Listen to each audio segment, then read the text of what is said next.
Oman breaking ന്യൂസിലേക്ക് സ്വാഗതം. ഒമാനിലെ വിവിധ വാർത്തകൾക്കായി ഈ ചാനൽ സബ്സ്ക്രൈബ് ചെയ്യൂ. ഒമാനിലെ വിശ്വാസി സമൂഹം ബലിപെരുന്നാളിനെ വരവേറ്റു. രാജ്യത്ത് എല്ലായിടത്തും വിപുലമായ പെരുന്നാളാഘോഷങ്ങൾ നടന്നുവരികയാണ്. ഭരണാധികാരി Sultan Haitham bin Tariq Muscat ഗവർണറേറ്റിലെ മുഅസ്സർ അൽ മുസ്തഫ പള്ളിയിൽ പെരുന്നാൾ നമസ്കാരം നിർവഹിച്ചു. ഒമാൻ ഔഖഫ് മതകാര്യമന്ത്രി doctor Muhammad bin Saud al Mamari പ്രാർത്ഥനയ്ക്ക് നേതൃത്വം നൽകി. രാജകുടുംബാംഗങ്ങൾ, ഉപപ്രധാനമന്ത്രിമാർ, മന്ത്രിമാർ, സുൽത്താന്റെ സായുധ സേനയുടെ കമാൻഡർമാർ, റോയൽ ഒമാൻ പോലീസ്, മറ്റ് സുരക്ഷാ ഏജൻസികൾ, പൗരപ്രമുഖർ തുടങ്ങിയ നിരവധി പ്രമുഖരാണ് പ്രാർത്ഥനയിൽ പങ്കെടുത്തത്. ഒമാനിലെ വിവിധ പള്ളികളിൽ രാവിലെ പെരുന്നാൾ നമസ്കാരം നടന്നു. ഒമാനിൽ കൊറോണ വൈറസിന്റെ ഉത്ഭവം മുതൽ ഒടുക്കം എല്ലാ നിയന്ത്രണങ്ങളും എടുത്തുകളഞ്ഞ ദിവസങ്ങൾ വരെ പ്രതിപാദിക്കുന്ന പുസ്തകത്തിലേക്ക് വ്യക്തികൾ, സ്ഥാപനങ്ങൾ, സംഘടനകൾ എന്നിവർ നടത്തിയ സേവനങ്ങളുടെ വിശദ വിവരങ്ങൾ തേടുന്നു. വിവിധ മന്ത്രാലയങ്ങളുടെ സഹകരണത്തോടെ പുറത്തിറക്കുന്ന പുസ്തകത്തിലേക്ക് ഇംഗ്ലീഷിൽ തയ്യാറാക്കിയ 200 വാക്കുകളിൽ കവിയാത്ത ഒരു ലഘുലേഖയാണ് വേണ്ടത്. 1-2 ഫോട്ടോകളും ആവാം. മന്ത്രാലയങ്ങൾക്കും ആരോഗ്യ പരിപാലന രംഗത്തെ സ്ഥാപനങ്ങൾക്കും വിവിധ കമ്പനികൾക്കും മറ്റും മുതൽക്കൂട്ടാവുന്ന പ്രസ്തുത പുസ്തകത്തിൽ ഒമാൻ മന്ത്രിമാരുമായുള്ള അഭിമുഖങ്ങൾക്ക് പുറമെ കോവിഡ് സമയത്തെ ദൈനംദിന ജീവിതവും അനാച്ഛാദനം ചെയ്യപ്പെടും. വ്യക്തികൾ, സംഘടനകൾ, സ്ഥാപനങ്ങൾ കൊറോണ സമയത്ത് നടത്തിയ പ്രവർത്തനങ്ങൾ ഫോട്ടോ സഹിതം പ്രത്യേക വിലാസത്തിലേക്ക് ജൂൺ 30 മുമ്പ് അയക്കണമെന്നും പ്രസാധകർ അറിയിച്ചു. മസ്കർ ഗവർണറേറ്റിലെ ബന്ദർ അൽ ഖൈറാനിൽ ഹൈക്കിങ്ങിനിടെ വഴിതെറ്റിയ 8 പേരടങ്ങുന്ന സംഘത്തെ സിവിൽ ഡിഫൻസ് ആൻഡ് ആംബുലൻസ് വിഭാഗം രക്ഷപ്പെടുത്തി. വഴിതെറ്റിയതായും ഉയർന്ന പ്രദേശത്ത് കുടുങ്ങിയതായും റിപ്പോർട്ട് ലഭിച്ചതിനെ തുടർന്ന് സംഭവസ്ഥലത്തെത്തിയ സിവിൽ ഡിഫൻസ് രക്ഷാസേന മുഴുവൻ ആളുകളെയും രക്ഷപ്പെടുത്തുകയായിരുന്നു. ഇതിൽ ഒരാൾക്ക് ക്ഷീണവും തളർച്ചയും കാരണം അടിയന്തര ആരോഗ്യ സഹായവും ഉറപ്പുവരുത്തി. എല്ലാവരുടെയും ആരോഗ്യനില തൃപ്തികരമാണെന്ന് സിവിൽ ഡിഫൻസ് അറിയിച്ചു. ഇന്ത്യൻ പ്രധാനമന്ത്രി നരേന്ദ്രമോദി ഒമാൻ ഭരണാധികാരി Sultan Haitham bin താരിഖിനും Oman ജനതയ്ക്കും Baliperunnal ആശംസകൾ കൈമാറി. പെരുന്നാളാഘോഷം ഭക്തി, അനുകമ്പ, സേവനം എന്നിവയുടെ സാർവത്രിക സന്ദേശം കൊണ്ടുവരുമെന്ന് സുൽത്താന് പ്രധാനമന്ത്രി അയച്ച പെരുന്നാൾ ആശംസാ സന്ദേശത്തിൽ ചൂണ്ടിക്കാണിച്ചു.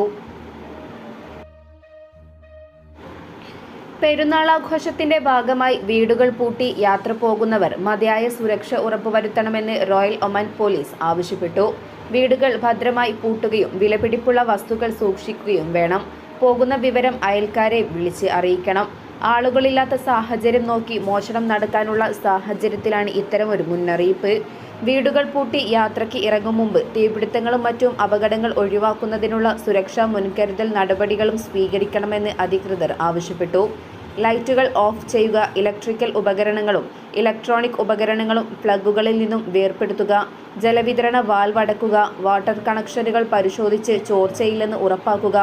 മാലിന്യം കുറയ്ക്കാനും വസ്തുവകകൾ സംരക്ഷിക്കാനും പ്രകൃതി വിഭവങ്ങളുടെ വിനിയോഗം ഉപയോഗപ്രദമാക്കാനും സഹായിക്കും. ഖരീഫ് കാലത്ത് വാഹനാപകടങ്ങൾ കുറയ്ക്കുന്നതിന് സുരക്ഷാ നടപടികളുമായി റോയൽ ഒമാൻ പോലീസ്. ദോഫാർ ഗവർണറേറ്റിൽ അപകടങ്ങൾ കുറയ്ക്കാൻ സഞ്ചാരികൾക്ക് ട്രാഫിക് ബോധവൽക്കരണവും നിയന്ത്രണങ്ങളും. പോലീസ് ഉദ്യോഗസ്ഥർ നിർദ്ദേശങ്ങളുമായി മുഴുവൻ സമയവും രംഗത്തുണ്ട്.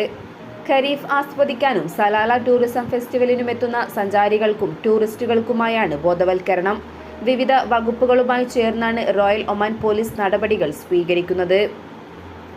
അപകടത്തിന് കാരണമാകുന്ന അമിത വേഗത, അശ്രദ്ധ തുടങ്ങി ഡ്രൈവർമാരും യാത്രക്കാരും ആവർത്തിക്കുന്ന നിരവധി പ്രവർത്തനങ്ങൾ ഒഴിവാക്കുന്നതിന് ബോധവൽക്കരിക്കുകയാണ് അധികൃതർ ചെയ്യുന്നത്.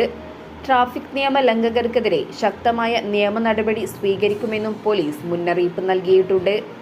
ദീർഘസഞ്ചാരങ്ങൾക്ക് ഉപയോഗിക്കുന്ന റോഡിന് സമീപത്ത് വിശ്രമ കേന്ദ്രങ്ങളും പ്രാഥമിക ആവശ്യങ്ങൾ നിറവേറ്റാനുള്ള സൗകര്യങ്ങളും ഏർപ്പെടുത്തിയിട്ടുണ്ട്.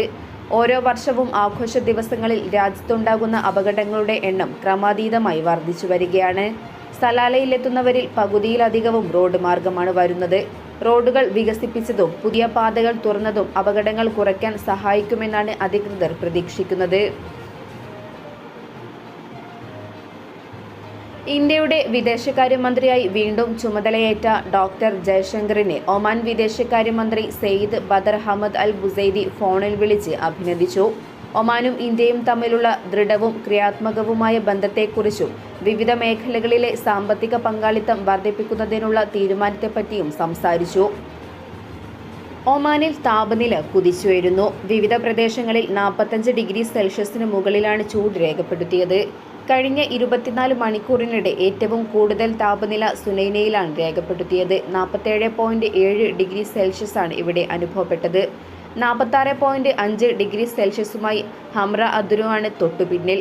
മക്ഷിൻ 46.2, അമറാത്ത്, വാദി അൽമൗയിൽ 46.1, ബുറൈമി 46, ഇബ്രി 45.9, റുസ്താഖ് 45.6 എന്നിവയാണ് മറ്റു സ്ഥലങ്ങളിൽ അനുഭവപ്പെട്ട താപനിലയുടെ തോത്.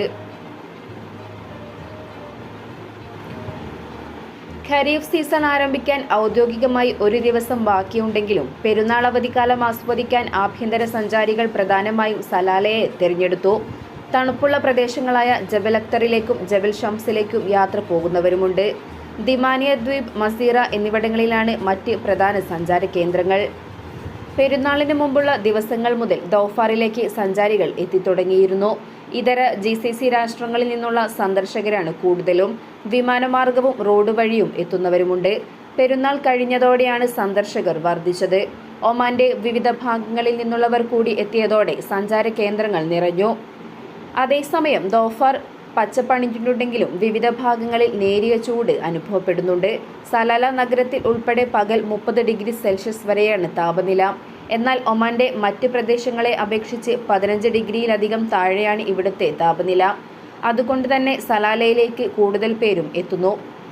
ഓരോ ദിവസം കഴിയും തോറും സലാലയിൽ താപനില കുറഞ്ഞു വരികയാണ്.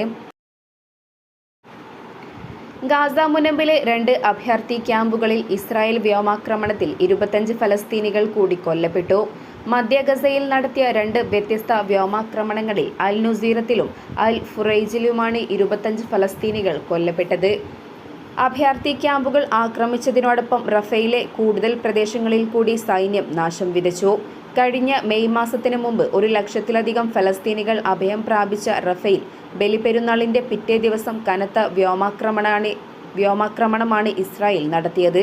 ഇതേ തുടർന്ന് ഭൂരിഭാഗം പേരും വടക്കൻ പ്രദേശങ്ങളിലേക്ക് പലായനം ചെയ്തു.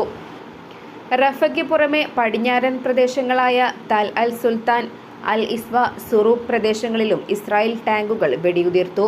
റഫയുടെ ഹൃദയഭാഗത്തുള്ള ഷബൂറയിലും കനത്ത നാശമാണ് സൈന്യം വിതയ്ക്കുന്നത്. ഈജിപ്തുമായുള്ള അതിർത്തി പ്രദേശവും റഫയുടെ കിഴക്കൻ പ്രദേശങ്ങളും പൂർണ്ണമായും സൈന്യത്തിന്റെ നിയന്ത്രണത്തിലാണ്. ജനങ്ങളെ കൊന്നൊടുക്കുന്നതിനോടൊപ്പം നഗരവും അഭയാർത്ഥി ക്യാമ്പുകളും തകർത്ത് തരിപ്പണമാക്കുകയാണ് സൈന്യം.